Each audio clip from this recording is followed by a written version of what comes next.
Hi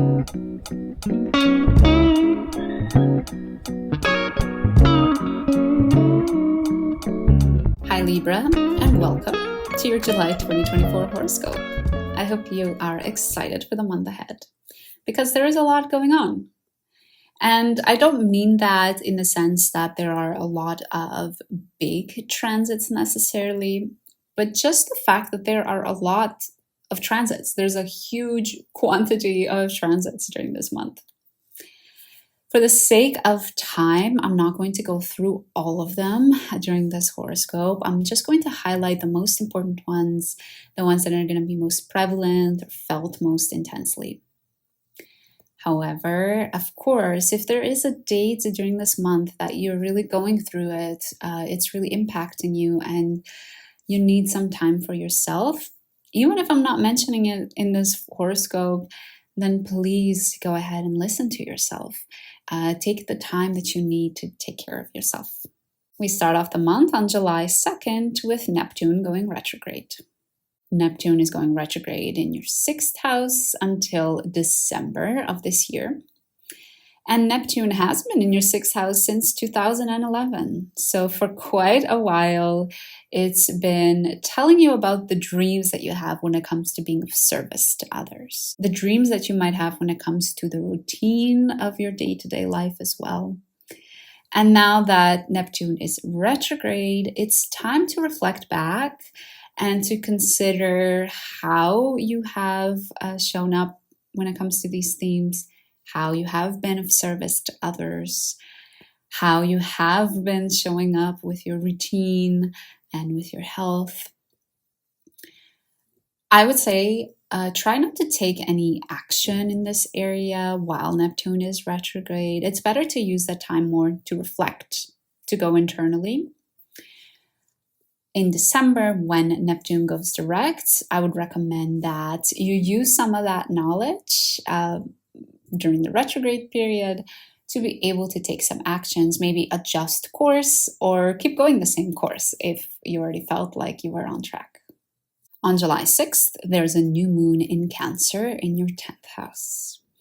A new moon means a new beginning. So it might be that there's something new happening in your career.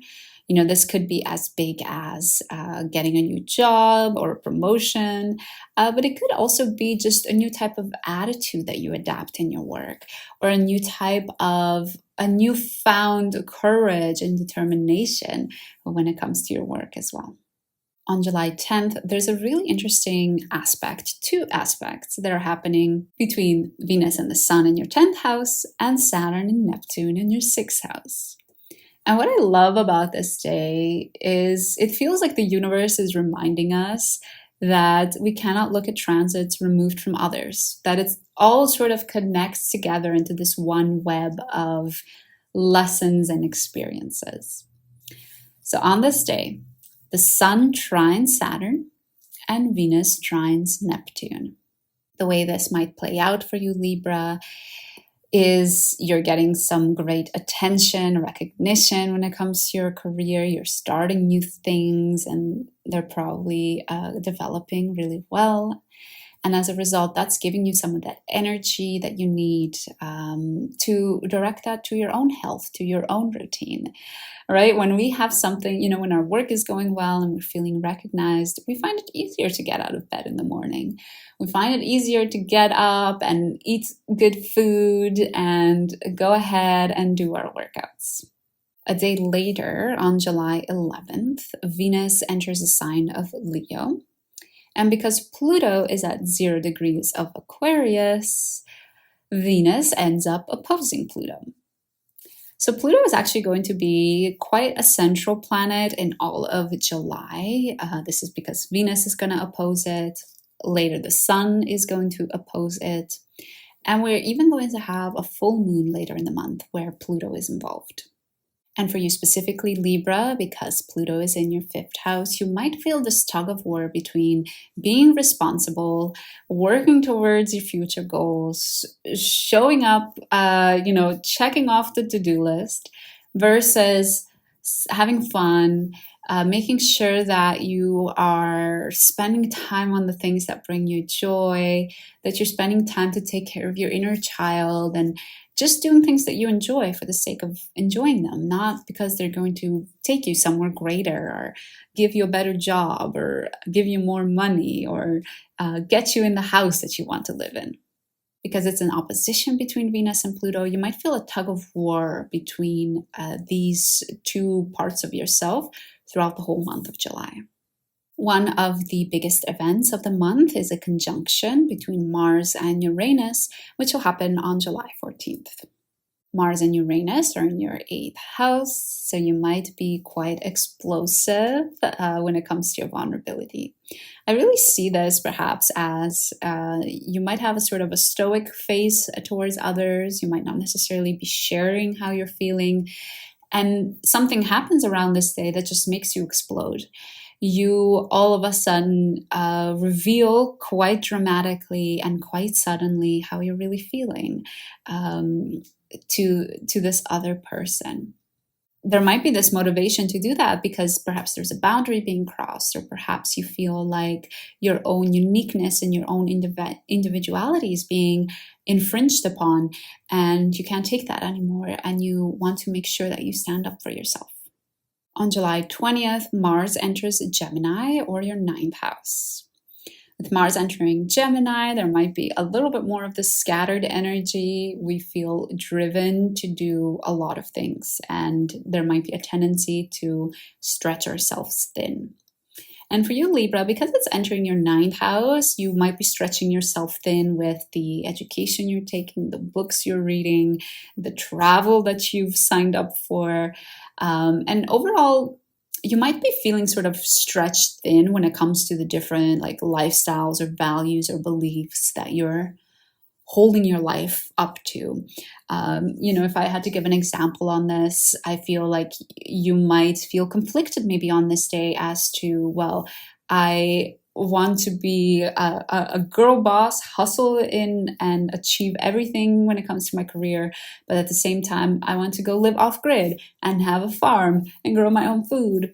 But at the same time, I want to be of service to others. So I want to go live at at a volunteer center and give my life to helping others.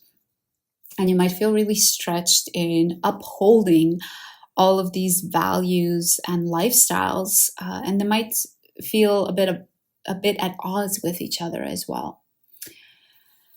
One piece of advice, maybe just choose one or two of these and really focus yourself on those so that you, again, don't overdo it with this Mars and Gemini transit. On July 21st, we have a full moon in Capricorn. And this is the full moon that I was talking about earlier in the horoscope, which is also influenced by Pluto. This is because we have Mars trining Pluto during the full moon, but also because the moon in Capricorn and Pluto in Aquarius are only 1 or 2 degrees away from each other. Even though they're in different signs, they are still very close to each other, and therefore we sort of pick up this Plutonian influence during the full moon. A full moon usually represents a revelation or a new piece of information that's coming our way. The sun is shining the light on the moon and therefore revealing something that we weren't aware of before. And you might be thinking, okay, what is it going to reveal? I think that this full moon might reveal something about the Pluto in Capricorn transit that we've all been going through in the last 20 years. And the reason I think that is because the full moon is happening at literally 29 degrees of Capricorn, but also Pluto is heading towards that degree. Later in the year, Pluto is going to enter back into Capricorn and be at that 29 degree of Capricorn.